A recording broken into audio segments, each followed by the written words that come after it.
car is just a huge laugh. It scampers about, waggling its tail every time you go near the accelerator. You just know it was built to make a lap fun. This, though, this was built to make a lap fast. And then when you start cornering, whoa, so much more focused and direct. This is a serious car. I bet it doesn't know a single joke. Not one. Of course, if you turn the traction control off and stamp on the throttle, you can get it to misbehave.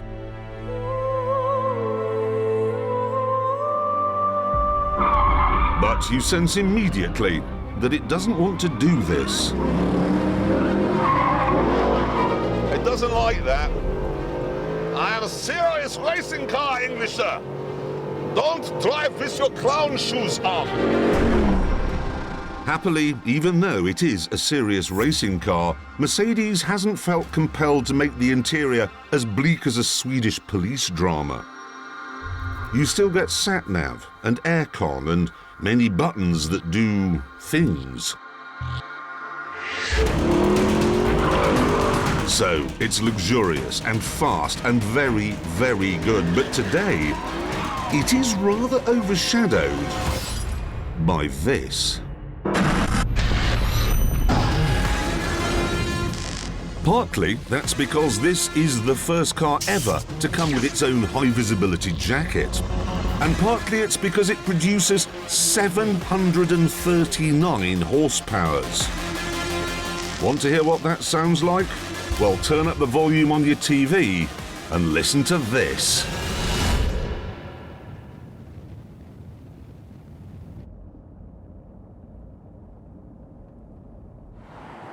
Welcome, everyone, to the world's first electric supercar.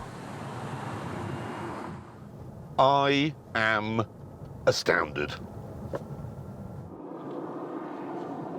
It is as quiet as a library for church mice. It's so quiet, in fact, they fitted a device in the audio settings that generates a bit of noise to keep you awake. Let's just turn that on.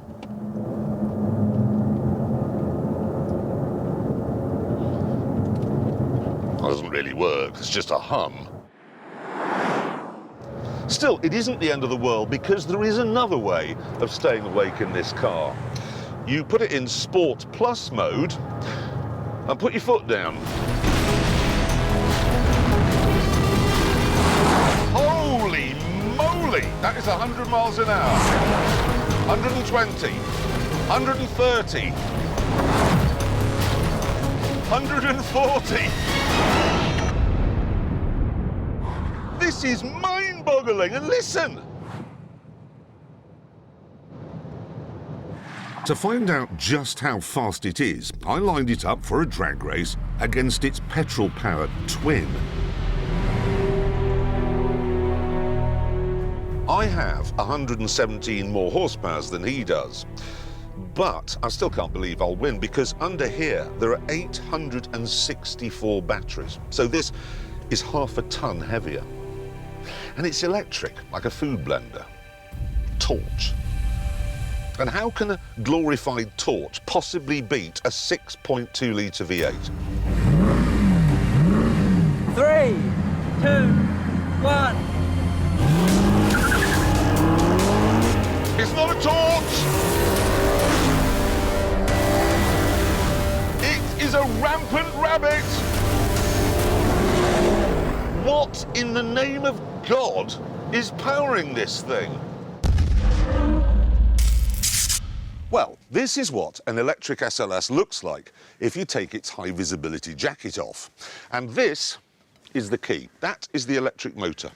It's the size of a melon, it has one moving part, and it produces all of its torques, and there are many, the instant you touch the throttle. Now, all electric cars, the G-Wiz, the Nissan Leaf, the lot, have one of these, but the SLS has 4. There's one for each wheel, so it's four-wheel drive. And it has Formula One-style pushrod suspension and a low centre of gravity because all the batteries are mounted in the spine of the chassis.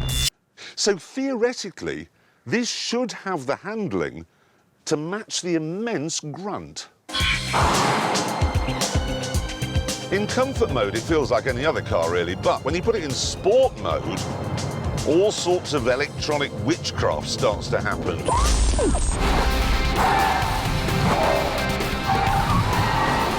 In a corner, the motor's powering the inside wheels, and I can feel this happening. They used a sort of brakes to keep the line tight. I can feel the car being pulled in. Then you have a system that pumps juice into the batteries every time you slow down, so it feels like you have engine braking. Even though you don't. And then there's a computer that decides which wheel should have what amount of power at any given moment. And the upshot is, this doesn't feel like anything I've ever driven before. It feels twitchy and nervous. It feels like a thoroughbred.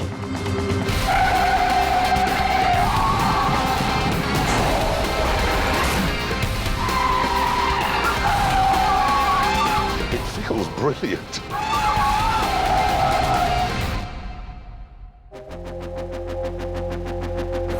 So let's sum up then. Instant torque, savage power, mesmerising speed, Mercedes quality, no noise, and a petrol bill of exactly naught. It sounds then like the stuff of dreams, but there are drawbacks. Range, for example. If you wanted to drive this car from London to Manchester, you'd have to stop in Stoke-on-Trent and spend 20 hours charging it up. Mercedes themselves say that at full chat it wouldn't be able to do 2 laps of the Nürburgring. And they may have a point. I've only been out here for 7 minutes on this run and I've used 44% of the juice. And there's more. The electric SLS is £360,000. And for that, you could have an SLS Black and 20,000 gallons of petrol, which is enough to take it from here to the moon. As a result, you'd have to be soft in the head to buy the yellow car rather than the V8. But when there's no choice, when the oil has run out, this car does at least show us that the speed machines will live on.